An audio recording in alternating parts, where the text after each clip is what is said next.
Hello, everyone. Welcome. Thank you for coming. We're really proud to be able to be hosting the Smithsonian exhibit and having some programming around that exhibit. Today is really exciting because we're going to have a discussion about the creative arts in rural areas and in the community. And we, on this panel, have photographers, sculptors, poets, artists, dancers, business owners, and so we'll have a great conversation about what it means to work and own a business and be in the creative arts in a rural area.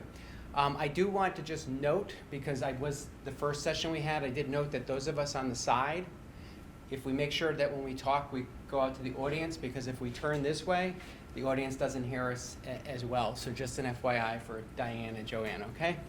And so I'm Alfred Williams. I'm the president at River Valley Community College, and what I'm going to do first is just go around the room and have everyone introduce themselves before I start asking some questions and we get a discussion going. So I'll pass it right over to you. Hi, I'm Megan Maver, and I'm the owner and creative director at the Newport Ballroom. Hi, I'm Basil Smith, and I'm a student here at RVCC.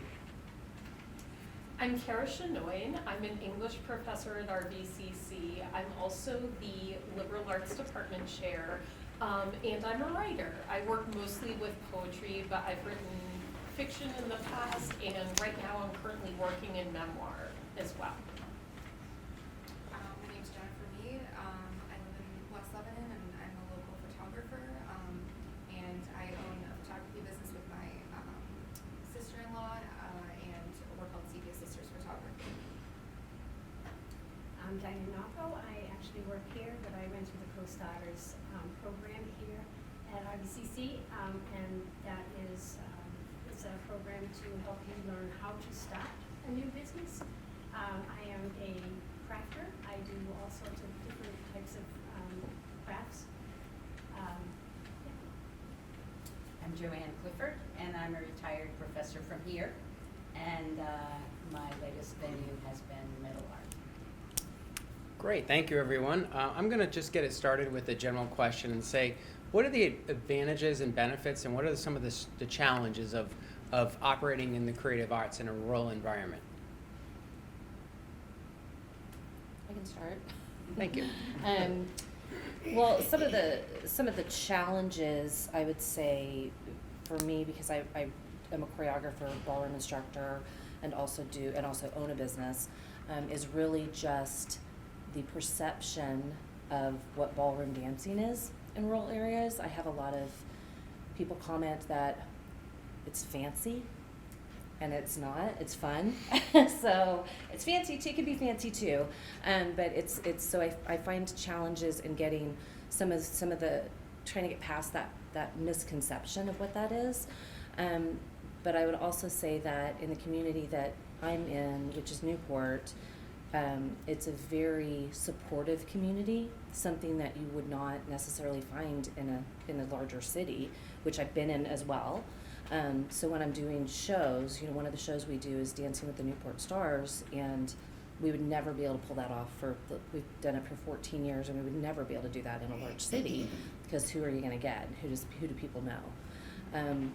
So it's the advantages of that, and really bringing people into Newport through that venue has been very positive for my company, as well as for the Newport Opera House Association, and having that strong support, not just within Newport, but the surrounding communities as well. So, and people are like, oh, the lady who owns the flower shop, I know her, I'm going to go watch her. It's that kind of interaction. You wouldn't get that in a larger city. So.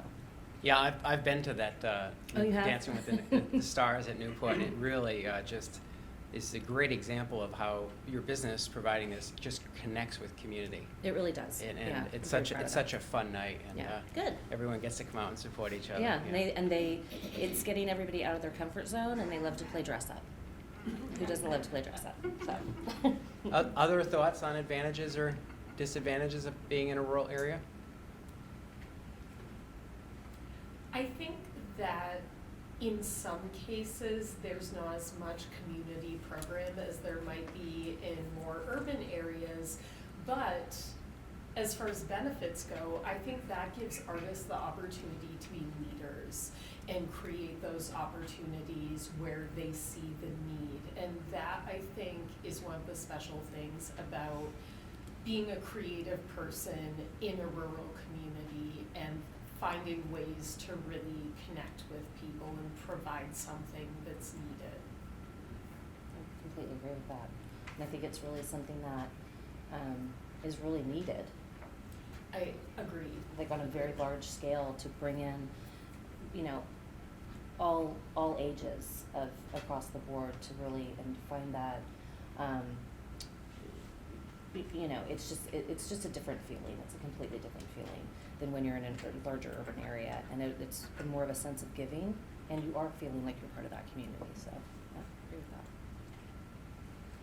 I think the other thing for me is the environment lends itself to creativity, and I draw most of my inspiration from nature as it is. So being able to look at that through the flow of the seasons or the flow of the wildlife is just inspirational for artists. It doesn't always make it easy to complete, but there's lots of inspiration to go around. I agree with the inspiration, but to talk a little bit about some of the challenges. So a few of the challenges for me is I would need other people to work with me, and in a less populated area, that's not easy, right? Especially to find the right candidate that you can have come on board with you and to sustain their employment for a long time. So that I found to be a challenge. And another thing is networking. There's not as many people. I'm from Lowell. I used to work in Lowell, and there's people everywhere, right? And there's plenty of places to rent for space. There's a lot of options that might not be in us. I'm from Newport. That might not be in our Hallmark town. I call it the Hallmark movie town. You know, that I face. If I wanted to start a business, I have my two choices of places to be able to start that business. And then the other challenge for me is that there's not as much population, and people have to travel for quite some distance to get to you. And that means that I have to rely on an online presence.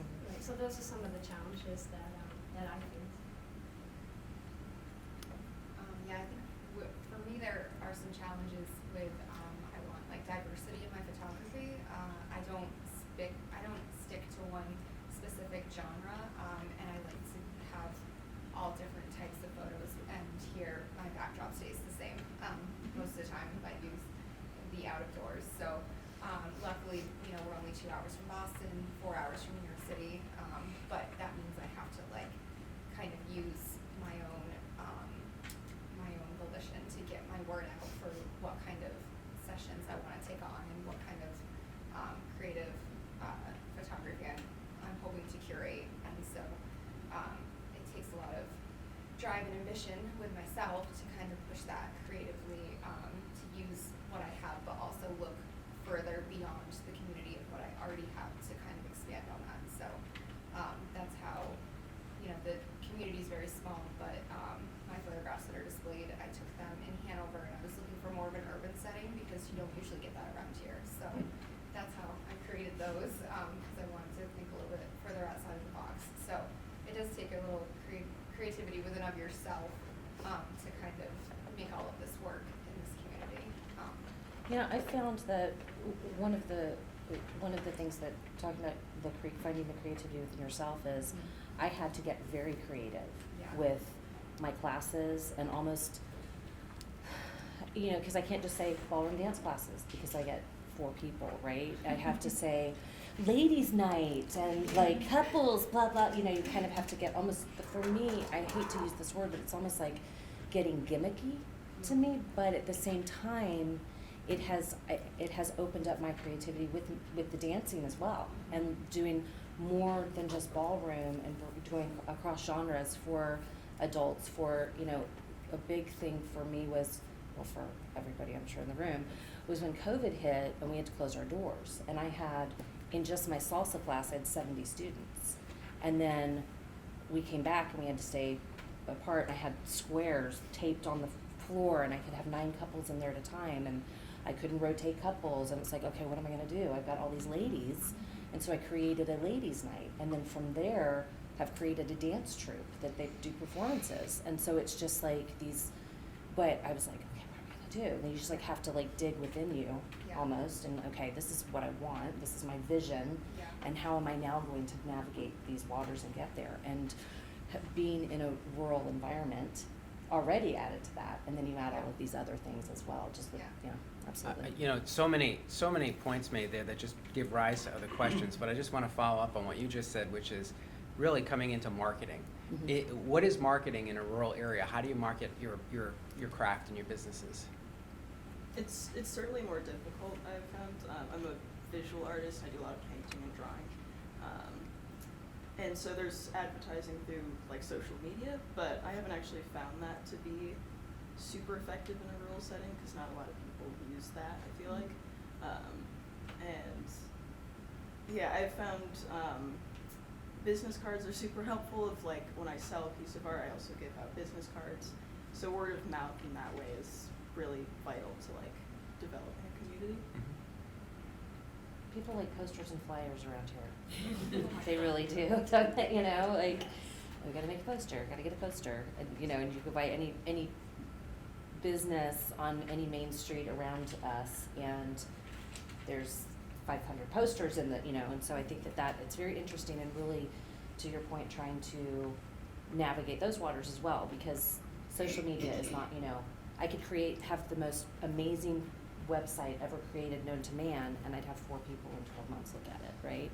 So it's that, you know, I always get the Google phone calls and the Google emails about make your business the first one that people see, and I'm like, I'm the only one in 100 miles that does ballroom dancing. I'm all set. You know, and you're it's not really helping me. So yeah, it's not really that social media. For me, Facebook is big for me, which is interesting. Then just in posters and flyers and word of mouth. Yeah. Yeah, I think my number one is, like, I use the Upper Valley group on Yeah. Facebook. And then I have my actual business page that I advertise, but then word of mouth is like the best. Like, that's how you guys found me. Yeah. Not because of like anything I did on social media or my website for sure. And I think just being in a smaller community, I think that's something you don't find in urban settings. Because if you're in New York City, there's so many people. Like, you know, you can get suggestions all day long for who's a good photographer, but it's such a saturated market that like around here it's such a tight knit community. That word of mouth is like really like number one around here. Yeah. And I think it's great. Yeah. I think I really found that presence, physical presence at many artisan shows, and have brought a lot of work. I use a lot of social media, and oftentimes in social media, I will not put up my sculptures, but I'll put up my thinking process, and I will show my sketchbook, or I will show a bunch of scrap metal and say, what do you think this will be? And then you develop a following where people start to say, oh, I think it's gonna be blah, blah. And then you sculpt a little piece, and maybe this is helpful in other venues. Then you sculpt a little piece, and then people say, oh, now I think it's a, and so I have developed a following based on just like conversations more than anything, more than putting my work online, even though I do use social media. And I belong to the makerspace, and we do have venues, and I do teach classes, and there's a lot of contact through that. But I do go to arts and fairs and things, and always bring projects in process, and always bring the interest in how do you put layers and textures, and so I'll always have a pile of junk, which is I call inventory. I always have a little pile of junk where people can start to see structures and start to to see when you layer what it looks like. So that develops a lot of interest. It's through conversation and then developing a following that just. Do you find that, so, the other thing I find very interesting is here is that in the more rural areas, they wanna be part of the process, right? It's not like being in a city, and to your point, like, being present and being there, in a city, you would never see the owner of the dance studio, like, in the middle of at 8 o'clock at night, like, hell no, running a class, sorry, but, you know, but not even there, they're home, like, they're there, but it's being it's that presence and being part of it, and they're part of, with Part you. of the conversation. Right. They're part of your artistic process, Right. and they really have much more of an appreciation for that, I feel like, They in do. a rural area. And they love the story. I mean, for all the things that I do, and maybe that's true of everyone, I only can speak from my own perspective, but there's always a story about what you're using and what you're creating with it, and how for me, how you're saving it from the landfill. Yeah. And so there's always a story. They love the story, and they want to be part of the story. You're right. They want to be part of the story. You know, hearing these answers and hearing so much about how network and reputation and things like that are so important, what are some local resources that creatives can tap into in Claremont and the surrounding area to help support? For me, I've found success in collaborating with other small local businesses. Mhm. There's a record store in Hanover where I sell my posters. They sell posters and all sorts of other stuff. So it's a business that works really well with other local artists. So I found stuff like that to be really beneficial in developing my own business as well. I think there are a lot of statewide organizations that serve a variety of communities in New Hampshire. And just as far as writing goes, the Poetry Society of New Hampshire is a great one, the New Hampshire Writers Project, and they're great to get connected to because they often have workshops and resources to help you promote your work and to maybe create some opportunities for you to get in front of people who would be interested in buying your work. The New Hampshire Humanities Foundation is, I think, a great thing to take advantage of. They have this program called Humanities to Go, which is kind of a catalog of presenters that you can hire to come do a presentation at your organization. And we've actually used them several times in the DEI committee. We've had people come in and do presentations for us. But as an artist, you can be on the other side of that. You can apply to be a presenter and people can hire you and pay you for your time, which I think is a great opportunity. There seem to be a lot of creative venues that are popping up, and some have been around for a long time, like the Newport Library Arts, New Hampshire Arts, of course, but there seem to be more creative communities that are popping up in the area, and finally, maybe this rural area is beginning to see the value in art and culture. So, and I don't know that. Maybe value is not the right word, but to appreciate and to support, because it always takes a fiscal, some kind of fiscal support as well. But to support the development of cultural and artistic endeavors in the area. So, as I said, I'm part of the Makerspace, but there's the Creative Center, the new Creative Center, and then there's the Upper Valley Arts Center, there's Ava Gallery. There are a lot of people who are not only working out of studios, but displaying art and giving classes and that kind of thing. So there are lots of venues where you can develop your skill, connect. For me, when I retired, I was looking for a new community because my whole community was here with educators. And I wanted to continue to educate as well, so I do teach classes. But I needed a new creative community. And so joining the Makerspace is what provided me with a community of people who were creators.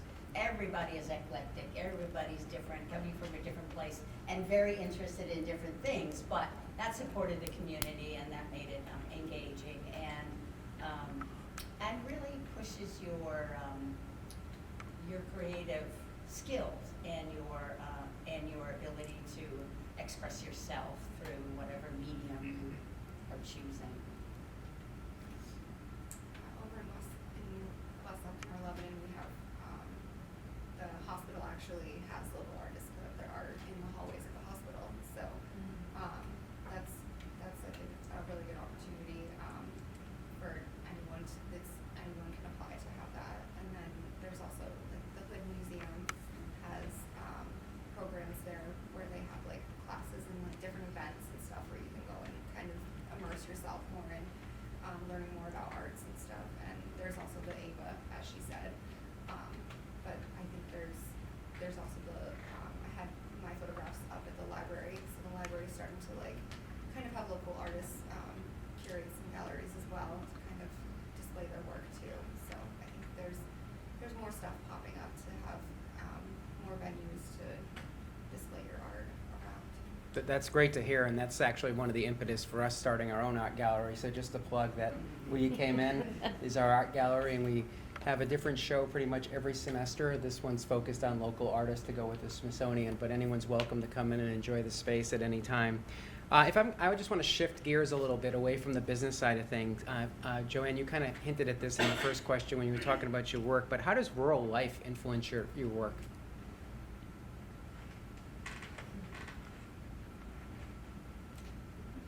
Full disclosure, I'm from Manchester. I live in Manchester right now. However, I work here and I consider myself very much a part of this community. I work and serve people in this community, and I grew up in Berlin, New Hampshire. So I spent 18 years there. And so when I was young, I learned about writers like John Irving and Cynthia Huntington and Donald Hall because they were local. Like all of us, I learned about Robert Frost. I'm sure everyone had to memorize that one poem that everyone knows. And when I was 7, my parents took me to a poetry reading where Donald Hall was reading Oxcart Man, which had been adapted into a children's book. And so I had a signed copy of his book. And then, I don't know, like maybe 20 years later, I had the opportunity to open for Donald Hall at an event in Portsmouth called Jazzmouth. I think it's now defunct, but there was a bill of people that included Donald Hall, David Amram, Mose Allison, and I was so excited to kind of be in the same sphere as Donald Hall, and my father said, you should bring your book and have him sign it again, and I did.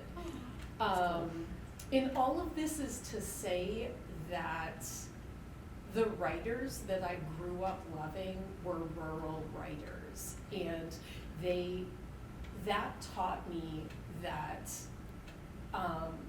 no matter where you come from, you can be successful. We have, in New Hampshire, we have poets that have been national poet laureates. There's no limit to what you can accomplish. And rural life can be very,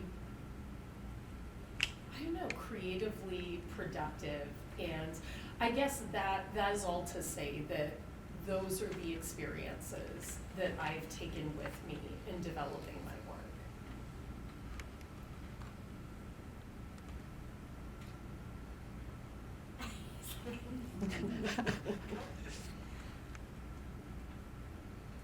I think it influences me because, and this is going to sound terrible, but there's nothing else to do.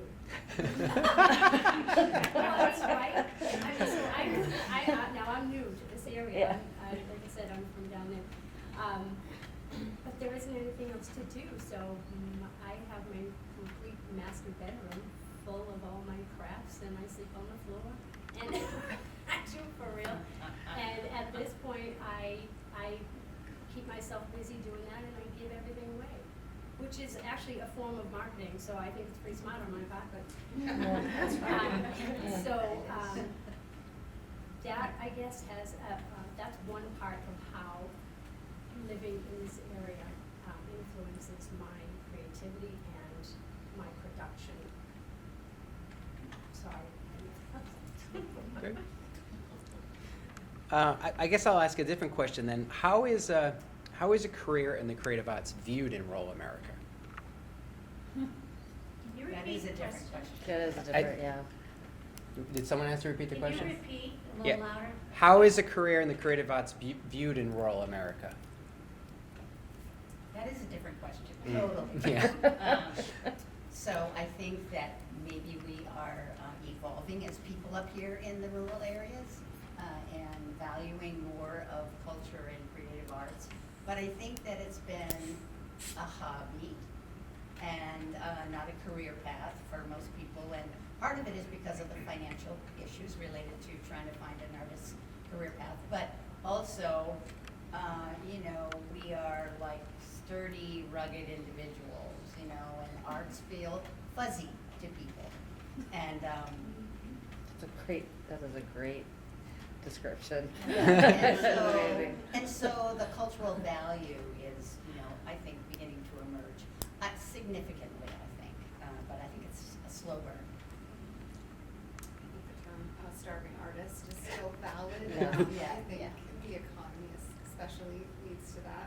I personally have a full-time job and probably wouldn't ever give that up, working at the hospital, and I enjoy this as being my creative side hobby and side business, and I get extra play income from it, but I don't know that I would ever financially be able to turn it into a full-time career unless I want to become a starving artist.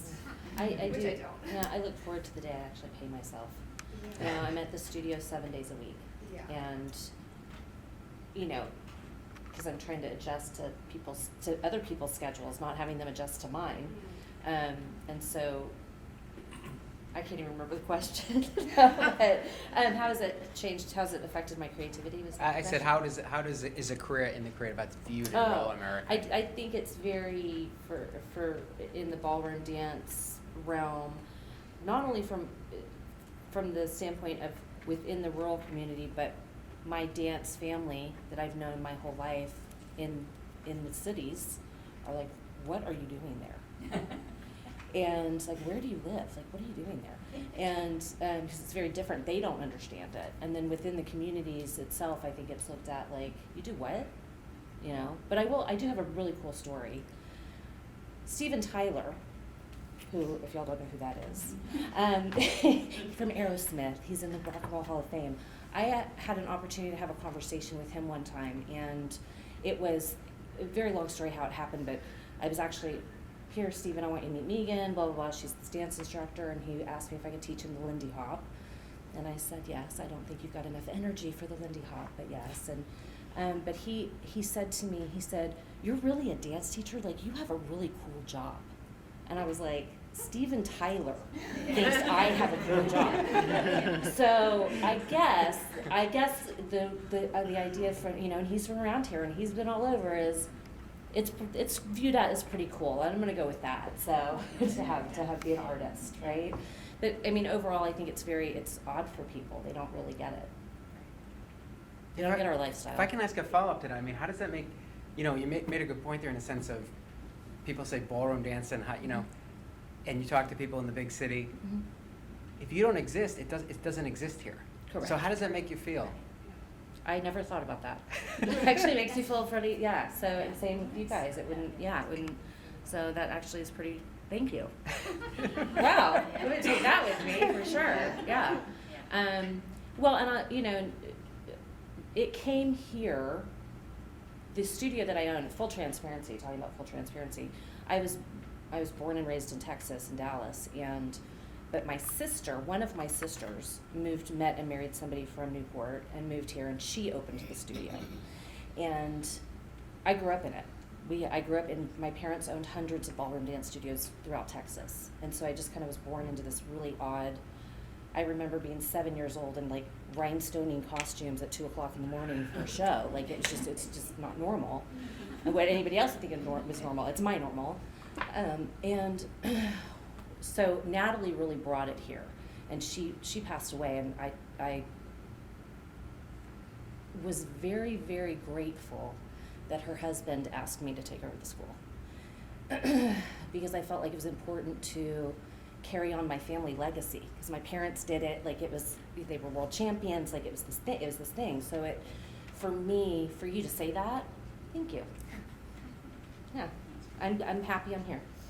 I'm proud I'm here. That's kind of a lot about like most artists around here. If you decide to pick up something, you have to become like your own small business owner. Yeah. I think it takes a lot of more.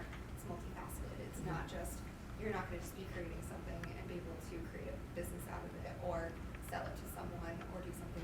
It's you become your work, and you become a business owner to be able to make it successful, and that's why you're there 7 days a week. Yeah. This is why I work my full-time job, and then I do Right. photography on the weekend. I work 7 days a week as well. So I think it's just something that around here, because we have such a small community, no one's gonna like hold our hand through it.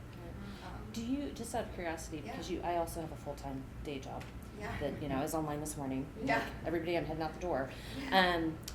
Do you find your own internal conflict Yeah. between the two? Yeah. Because I've like day recruiting manager person has this Yeah. team of people that are depending on me, and I like hear music, and I want Right. to go, and I have this conflict going Yeah. on, and I find that, I don't know about anybody else on the panel, it's like you have to have this, you're teaching, you're taking classes, you have to like hyper focus on that, but you have this thing within you that's like calling you to go do something else. So Yeah. that's part of the creative piece, right? It's definitely kind of conflicting at times to have a full-time job and be a part-time student and just want to like paint all day Yeah. and not really be able to do that, but finding like the balance where I'm still able to survive and also create still. Right. I feel very fortunate that I have a job that is very compatible with my creative work. I get to work with creative writers, students like Basil, and I'm immersed in writing a lot of the time at RVCC, but a lot of people do not have that kind of simpatico relationship between their day job and their creative work. So I do think that is a challenge. And one of the things that I've had to really do is make a commitment to prioritizing my art and make sure that I'm sitting down and writing at the end of the day. And it's not easy. It's not easy to do, but I think it's worthwhile work. And as both of you have said, it's a challenge, but you keep doing it. And I think that's worth something. I think that's what's really important about it, is giving it voice in your life and making a place for it in your life. No matter if we're busy doing our professional career jobs, and we have this creative voice inside us that is calling us, that we give it an ear, and that we give it time, and that we honor that time without distraction, is really, I think, really important in a developing artist and an artist that is trying to survive the work life and the creative life, but prioritizing some and giving voice in your life to the creative side.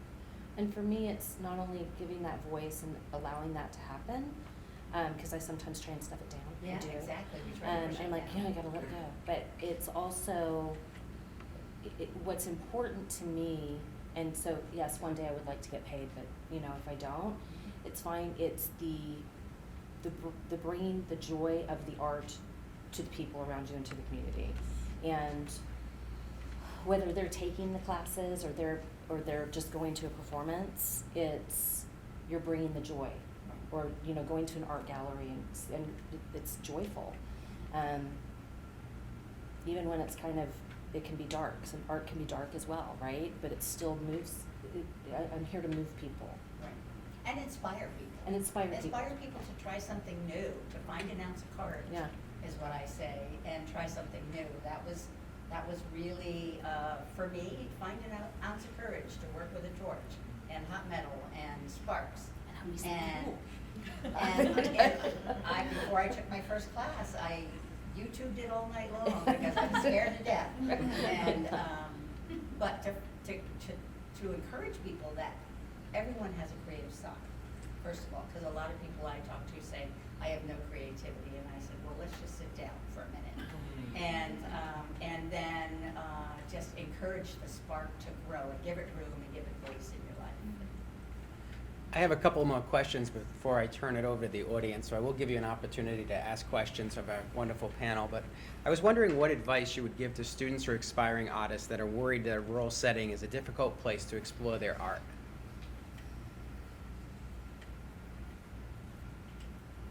I would say it goes back to, why are you doing it? I mean, it goes back to the joy, bringing the joy. If you're doing it to allow that expression and to bring joy not only into your own life, but into the lives around you, then you find a way to do it. And I think that's, you just try it, just do it. That's right. Just Yeah. try it.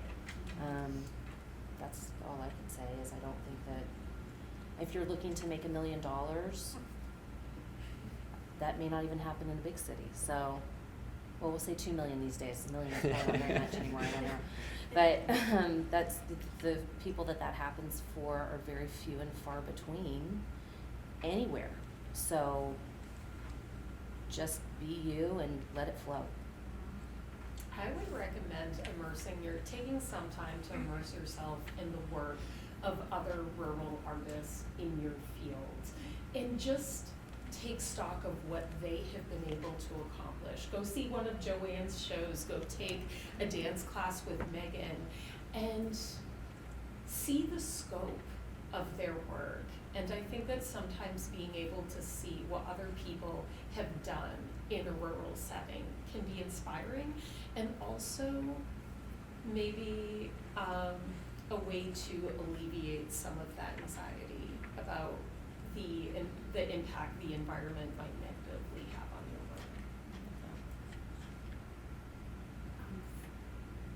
I'd like to further that a little bit. When I started Co-Stars, which is the program that I'm here kind of representing as a graduate, my business model, what I really wanted to do was to offer exactly what you're saying.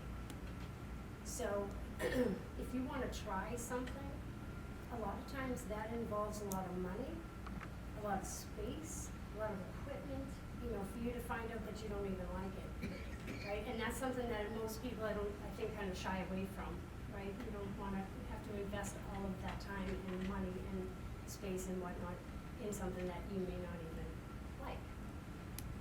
A lot of times people will not find out what they like because they haven't had a chance to try it, right, somewhere else. And that's kind of why I went into Co-Stars, to see if I could start a business to help people try different things, to see what they actually may like, and bring out that creativity from them. Like, let them try to find what makes them shine, what makes them want to be more creative, because I think a lot of times in our society, that's kind of frowned upon, depending on where you live and who you live around.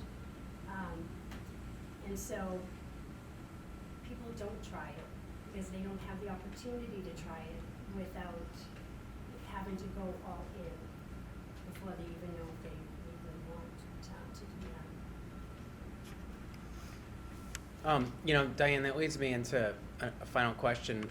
We have an RVCC student, yourself, who went through Co-Stars. Carrie, you teach at RVCC. I know a number of you have had your things in the art gallery. How has RVCC education assisted you in being able to pursue your art and your passion? Well, absolutely for me for co-stars, because it was just my hobby, a very expensive, overwhelming, overtaking my house hobby. And, you know, who doesn't want to do what they love to do every day for a job, right? And so in my mind, I was like, well, you know what, I might be able to make this happen, but not necessarily just make it happen for me, make it happen for others. So I would be a teacher, more would be another part of my life that I came from, and to teach them how to do these different crafts, different paper arts, fabric arts. I worked with a lot of different media. And I had no idea about co-status until I started working here. And so there was a meeting that we had, I think it was like an all-college meeting, and it was mentioned then, and that kind of, oh wait, what? I can learn about that. And so because the people that want to work with co-status in the school are so welcoming, and they're so, you know, they want you to join up, they want you to get involved.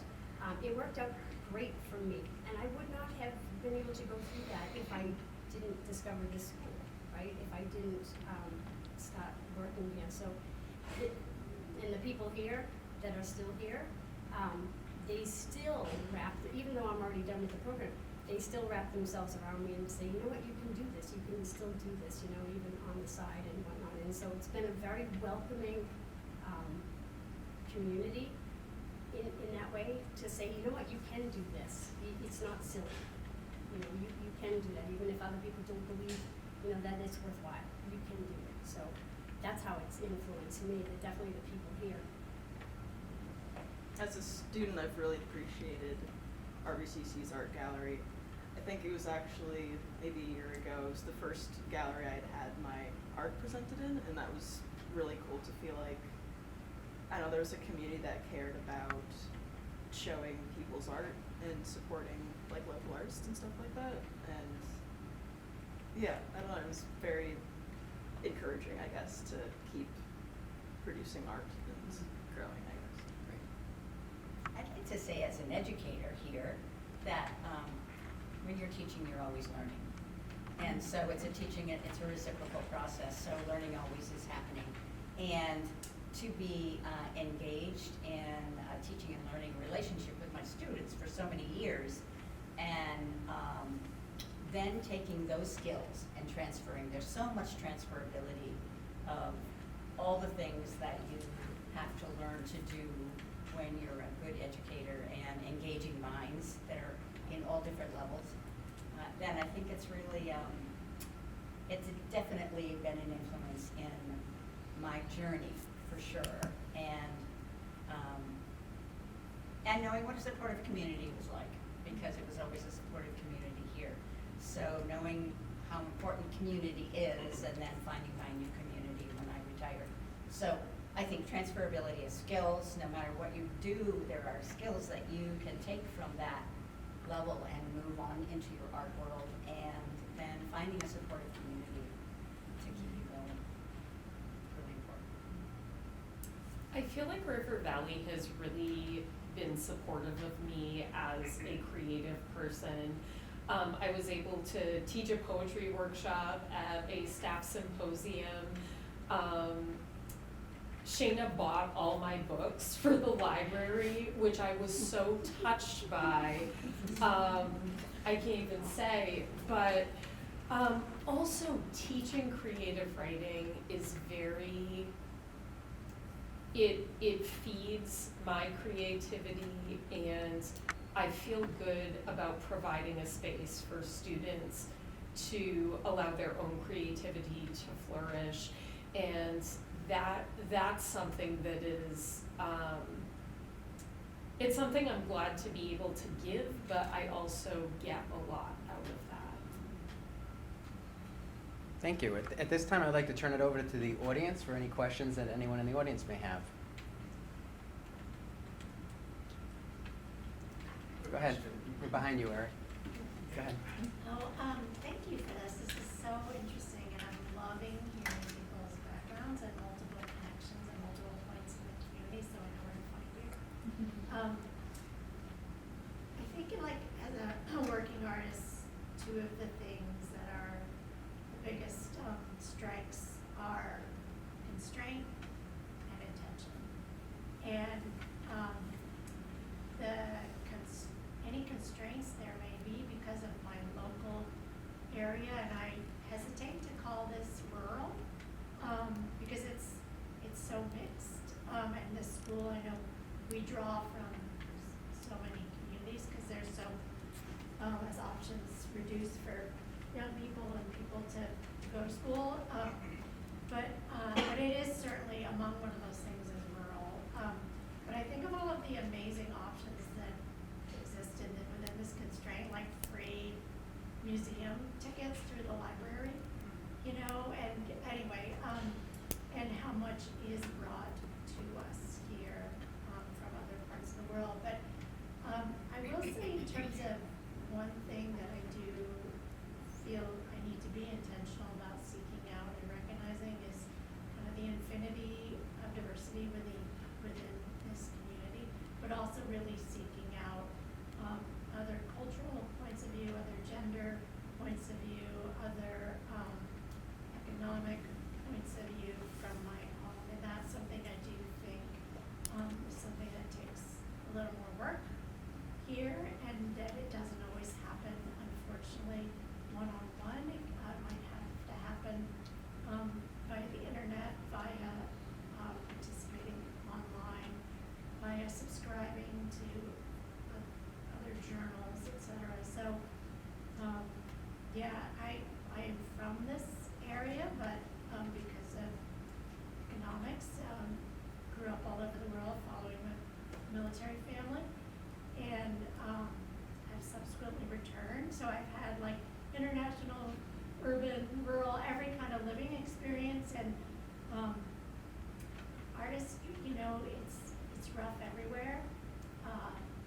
So I just would, I guess I'm just whistling a little bit. I know that's your point of this panel is to say rural, but I'm so interested in us finding our connections between other people and other places, rather than positing things as what's different about us and city folk.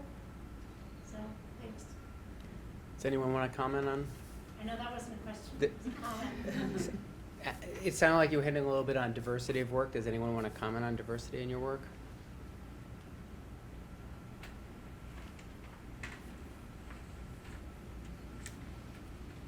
I do want to comment a little bit on something that you mentioned. You mentioned opportunities for connection outside the immediate community, and I do think that where we're at technologically has enabled us to reach a much broader audience. And I think that there's value in that, not to say that the community here is not enough, but also if we have an opportunity to get our work out to a broader audience, then we're representing our community, we're showing people the kind of work we're capable of, and we're able to network with other creatives, you know, all over the country, all over the world in many ways. There's so many Zoom poetry readings or, you know, digital exhibits or opportunities for us to connect. So I think that's very valid.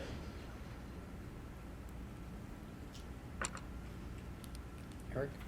Yeah, so Basil was talking about working with the record store in Hanover and using that as a platform to exhibit work.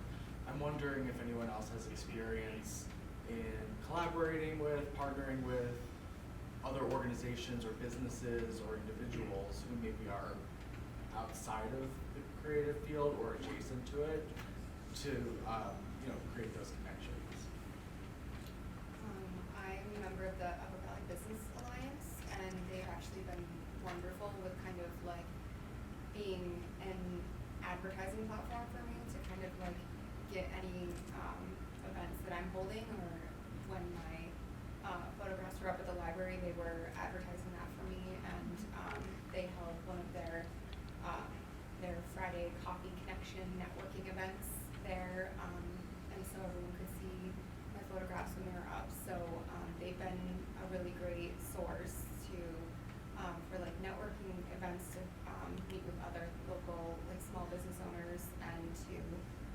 get more of the word out there about my business in and of itself. So they've been wonderful.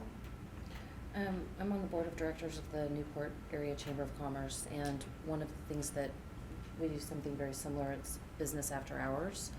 They do it the third Thursday of every month, and they within the community. And the chamber has partnered. The Newport Chamber has partnered with Claremont and with the Lake Sunapee region chambers, and they do tri-chamber events now. So small businesses can have these opportunities for, and people will go and just say, oh, what's this about?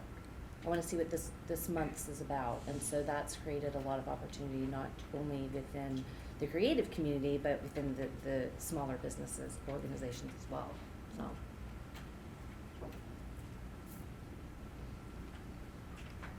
Yes, Tammy? I'm wondering, as you guys turn your creative art into more of a business, is turning to the business end of things, does that mute your love for your creative art because it now takes on a whole different side? It can. I think it can. My personal experience is that I'm sort of staying away from the business side. I have a lot of opportunities for exposure, so I'm lucky that way, but it definitely can. And that's why the whole thing about giving it voice in your life and making it intentional, I think intentionality is really important, and not letting it just flow, as people will say. You can let the art and creativity flow when you're in the moment, but if it just flows in your life, you'll push it down. It'll go under the stack. It'll get to the bottom of the stack of all the things that, so I think intentionality is important. I don't know that really answers your question, but somebody else might have a better answer. Yeah, that was one of the things that pretty much terrified me, right? So, you have these abilities and you have these ideas and creativity, and everybody loves your work and they all want something from you and everything's wonderful until you find out all the legalities, right? So if I ever wanted to sell anything, or if I wanted to make some sort of presence somewhere, there's so much involved that it was like a turn off. Yeah, and it was, it was in my mind, because I'm by myself and, I'm new in this area, I really don't have any friends or anything, so it was like, okay, it started to cave in on me, like, I don't think that's what I want to do, because am I even gonna wanna create anymore? Mm-hmm. Is it gonna make me so, yeah, and so I had to struggle with that, and I was so glad when Alfred called me at home one day and offered me a full-time job.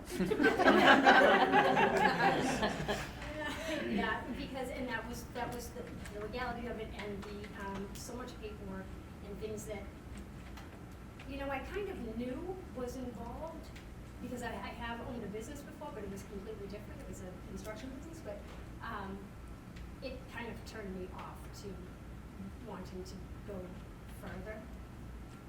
Yeah. It does. It's like when you Yeah. when you put the adulting into it, it takes the fun out of Yeah, it. it was scary. It is. It's scary, and it's, and you're like, oh, I've got to pay rent, and I've got to do this, I've got to pay the lawyers and the accountants and do all of these things, and then where does that leave time for me to create if I'm bogged down with all of this? So, and just really trying to like compartmentalize it and try not to stuff down the creativity, but I do find that I get, I'm like, I don't have any ideas. I have nothing. I have nothing for anybody. So, and if and honestly, and one of my students is actually sitting in the audience right now, and she would probably attest to the fact that I will go weeks and not bill anybody because I want to focus on, which is probably why I can't pay myself. So, because I just am like, I want to focus on this. I don't want to focus on this. So yes, it does for me, for sure. Yeah, I'm like in the thick of it. So because of my day job, I do this on the side. But because it's on the side and because I've gotten so busy, I had 6 weddings to do between August and October.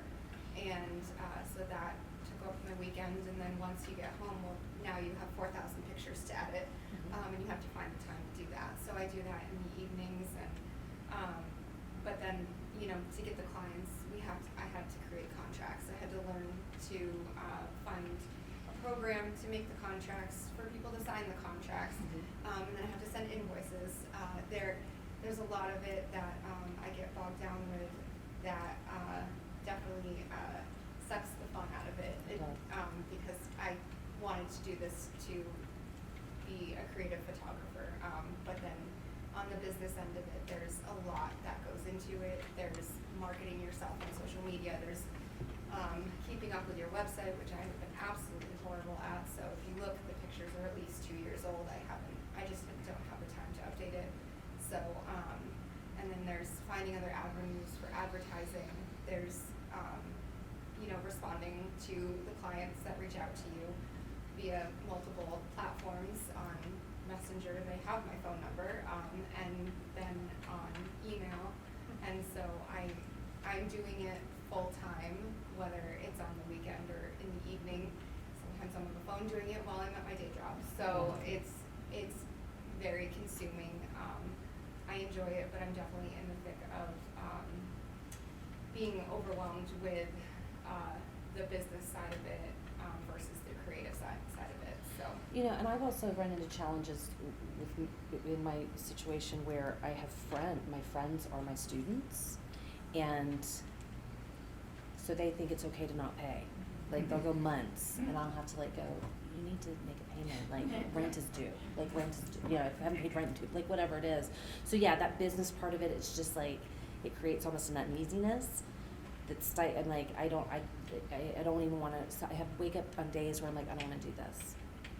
So, but I keep doing it because I'm like, that's where the joy is, so keep doing it. That's actually a really good point, what you just said about your clients are your friends.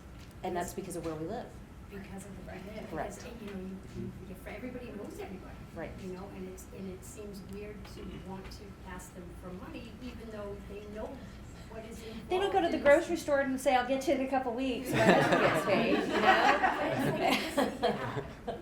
Yeah, that's a challenge around here, I find, so. I would want to encourage those students or individuals who are thinking about beginning a business or using their creative talents to understand that you can be a disciplined creative, and you can create a life that is disciplined enough for you to run the business, but also disciplined enough for you to carve off your intentional time for your creative. Well said. That what? Well said. Yeah, I mean, I think has to be intentional though. A lot of people see creatives as sort of fuzzy, and that's not necessarily true. You might be soft and fuzzy when you're in your creative moment, but you can also be a disciplined creative. Tammy, that was a great question. I'm going to invite you when we do the questions for the next forum, because that generated a lot of discussion. We've gotten to the end of our time. I just want to open it to everyone after, you know, the discussions we've had, the questions that have asked. If anyone had anything that they wanted to say about being creative and being in a rural area, any last thoughts? I know I'm actually really thankful for being able to meet all of you, because again, I'm new, and I've been wanting to take, but I don't have any friends. Do I'm it. like, do I go You're like that all by ladies, good ladies myself? night, Wednesday, 6:30. Ladies' night. Yeah, no, I think, yeah, okay, so, but you know, it's nice to hear that you guys have, overcome a lot of the obstacles, or maybe they're just internal obstacles for me, and I, you know, I can't even talk, I can't even say what it is, but I'm grateful that I got to meet you guys, and that you've mentioned quite a few opportunities to meet others, which I did not know about. You know, and I Google stuff and I just don't get what it is that I'm looking for.